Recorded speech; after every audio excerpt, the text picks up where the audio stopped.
ମାଲକାନଗିରି ଜିଲ୍ଲା ମରିୱାଡ଼ା ଗ୍ରାମବାସୀଙ୍କ ଗୁହାରି ଶୁଣିଛନ୍ତି ଜିଲ୍ଲାପାଳ ସୁମେଶ କୁମାର ଉପାଧ୍ୟାୟ। ଦୀର୍ଘ 22 ବର୍ଷ ପରେ ମାରିୱାଡ଼ା ଗ୍ରାମର 39 ଜଣଙ୍କୁ ମିଳିଛି ଜମି ଦଖଲ। ଗତ 15 ଡିସେମ୍ବରରେ ଜିଲ୍ଲାପାଳ ଓ ଏସ୍ପି ରାଖାଲଗୁଡ଼ା, ମାରିୱାଡ଼ା, ନିଲିଗୁଡ଼ା ଓ ଏମ୍ବି 18 ଗ୍ରାମ ଗସ୍ତ କରିଥିଲେ। ଗସ୍ତ ସମୟରେ ମାରିୱାଡ଼ା ଗ୍ରାମବାସୀ ସେମାନଙ୍କର ଦୁଃଖ ଜଣାଇଥିଲେ ଜିଲ୍ଲାପାଳଙ୍କୁ। 22 ବର୍ଷ ପୂର୍ବେ ଜମି ପଚା ପାଇଥିଲେ ସୁଦ୍ଧା ଜମି ଦଖଲ ମିଳିନଥିଲା ବୋଲି ଜିଲ୍ଲାପାଳ ଜାଣିବାକୁ ପାଇଥିଲେ।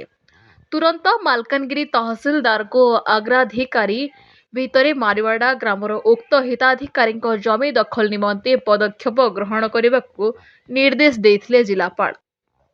ଫଳସ୍ୱରୂପ ଜିଲ୍ଲାପାଳଙ୍କ ନିର୍ଦ୍ଦେଶ କ୍ରମେ ଆଜି ଉପଜିଲ୍ଲାପାଳ ଅଶ୍ନି ଏଲ୍ ଉପସ୍ଥିତ ରହି 39 ଜଣ ହିତାଧିକାରୀଙ୍କୁ ଜମି ଦଖଲ ଦେଇଛନ୍ତି। ଏହି ଅବସରରେ ଉପଜିଲ୍ଲାପାଳ ସମସ୍ତ ହିତାଧିକାରୀମାନଙ୍କୁ ଶୁଭେଚ୍ଛା ଜଣାଇଛନ୍ତି ଏବଂ ରହିଥିବା ଜମି ସମସ୍ୟାକୁ ଅଗ୍ରାଧିକାର ଭିତ୍ତିରେ ସମାଧାନ କରିବା ପାଇଁ ଜିଲ୍ଲା ପ୍ରଶାସନ ତତ୍ପର ରହିଛି ବୋଲି ସୂଚନା ଦେଇଛନ୍ତି। ସମସ୍ତ ଗ୍ରାମବାସୀ ନିଜର ପ୍ରତିକ୍ରିୟାରେ ଖୁସି ବ୍ୟକ୍ତ କରି ଦୀର୍ଘ ଦିନ ପରେ ଜମି ଦଖଲ ପାଇଥିବା ଯୋଗୁଁ ଜିଲ୍ଲାପାଳଙ୍କୁ ବିଶେଷ କୃତଜ୍ଞତା ଜଣାଇଛନ୍ତି।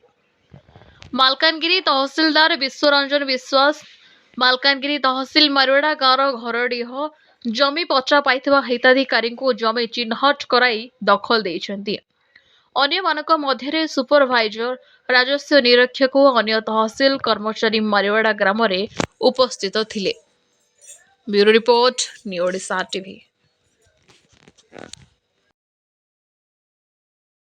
ମୁଁ ଜଗନ୍ନାଥ ଗଣ୍ଡ, ମାରିୱାଡ଼ା ଗ୍ରାମବାସୀ। ଆମର ଜିଲ୍ଲାପାଳ ସାର୍ ମଝିରେ ଆମ ଗାଁରେ ଶାନ୍ତି ବୈଠକ ପାଇଁ ଆସିଥିଲେ। ସେତେବେଳେ ଆମ ଗାଁ ଲୋକ 42 ଲୋକର ଜମି ଏବେ ଯାଏଁ ଆମେ ଚିହ୍ନଟ ହେଇନି ବୋଲିକି ଆମେ କହିବାରୁ ଏବେ ଯାଏଁ 39 ଲୋକର ଜମି ଚିହ୍ନଟ କରାଯାଇଛି। ଆଉ 3 ଜଣଙ୍କର ଆଉ କିଛି ଦିନ ପରେ ଚିହ୍ନଟ କରିବେ। ଆଉ ଆମେ ବହୁତ ଖୁସି। ଏତେ ଦିନ ହେଲା 2003 ମସିହାରେ ପଟ୍ଟା ପାଇକି ଆମେ ଜମି ଜାଣିପାରୁନଥିଲୁ, ଏବେ ଜାଣିଲୁ। ଆମର ସବ୍ କଲେକ୍ଟର ମ୍ୟାଡ଼ାମଙ୍କୁ ବହୁତ ବହୁତ ଧନ୍ୟବାଦ। ଆଉ ତହସିଲଦାର ସାର୍ଙ୍କୁ ବି ବହୁତ ବହୁତ ଧନ୍ୟବାଦ।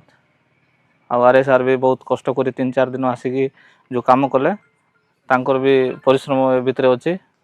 ବହୁତ ବହୁତ ଧନ୍ୟବାଦ। ଏତିକି କହି ଆଜି ଗୋଟେ ବହୁତ ଖୁସି କା ଅବସର ଅଛି।